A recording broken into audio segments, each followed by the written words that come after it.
सरकार जितना भी पैसा कमाती है उसका करीब 1/3 पैसा सिर्फ इंटरेस्ट सर्विसिंग पर खर्च किया जाता है। इंटरेस्ट सर्विसिंग का मतलब है जो कर्ज सरकार के ऊपर है उसकी जो इंटरेस्ट की पेमेंट करी जा रही है। इसमें दोनों डोमेस्टिक और इंटरनेशनल बोरोइंग्स इंक्लूडेड है, चाहे देश के अंदर से पैसा सरकार ने बोरो किया हो या देश के बाहर से सरकार ने पैसा बोरो किया। टोटल में इस साल सरकार 11.9 लाख करोड़ रुपीस इस इंटरेस्ट सर्विसिंग पर खर्च करेगी।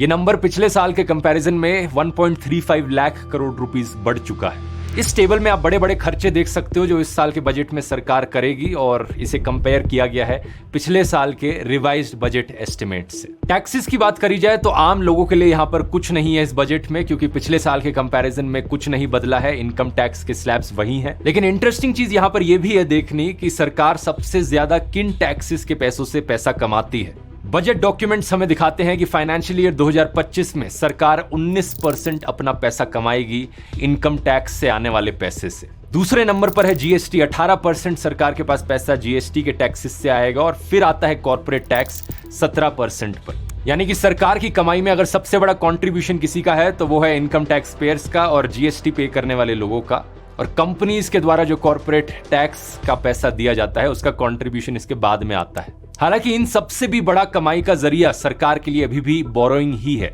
पैसा बोरो करना, जो कि 28% पर है। फाइनेंस